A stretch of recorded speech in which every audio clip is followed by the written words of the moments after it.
Presiden terpilih Prabowo Subianto telah memanggil para calon menteri ke kediamannya di Jalan Kartanegara 4, Jakarta Selatan.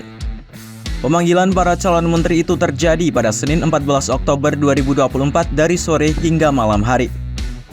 Prabowo disebut memanggil 49 orang dari berbagai kalangan, mulai dari kalangan politisi, akademisi, birokrat, pengusaha, hingga pegiat hak asasi manusia. Meski begitu, Prabowo masih belum mengumumkan total pos kementerian yang akan dibentuknya di pemerintahan mendatang. Dari 49 orang tersebut, 4 diantaranya mengaku telah diminta untuk menduduki kursi menteri di kabinet Prabowo Gibran. Berikut prediksi pos kementerian kabinet Prabowo Gibran dirangkum Kompas.com.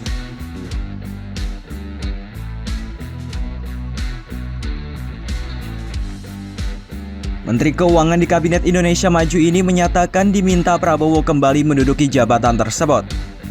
Sri Mulyani juga memastikan Kementerian Keuangan tidak akan dipecah di pemerintahan Prabowo Gibran.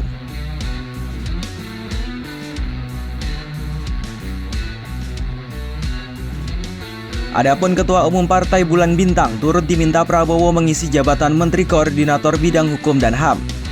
Yusril menyebut Prabowo telah memberi tugas yang sesuai dengan bidang kemampuannya terkait hukum dan hak asasi manusia.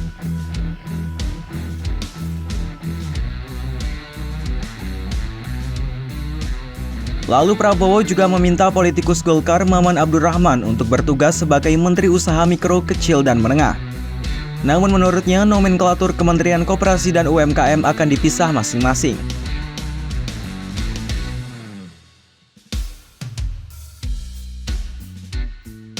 Prabowo juga disebut meminta Sekretaris Pengurus Pusat Muhammadiyah Abdul Mukti untuk mengabdi di Kementerian Pendidikan Dasar dan Menengah. Mukti menyebut akan ada 2 menteri dan 1 wakil, namun ia mengaku belum diberi penjelasan lebih lanjut terkait hal tersebut. Lalu diperkirakan ada 15 menteri dari Kabinet Presiden Jokowi yang kemungkinan besar kembali dipercaya untuk menjabat di pemerintahan baru. Nama-nama tersebut seperti Airlangga Hartarto, Amran Sulaiman, Bahlil Lahadalia, Erick Thohir, Zulkifli Hasan, Pratikno, Tito Karnavian, Dito Aryo Tejo, hingga Agus Harimurti Yudhoyono atau AHY dan sejumlah nama-nama lainnya. Meski demikian, kepastian jumlah kementerian di pemerintahan Prabowo masih belum diketahui. Hanya saja beredar kabar bahwa kabinet Prabowo akan terdiri dari 46 kementerian.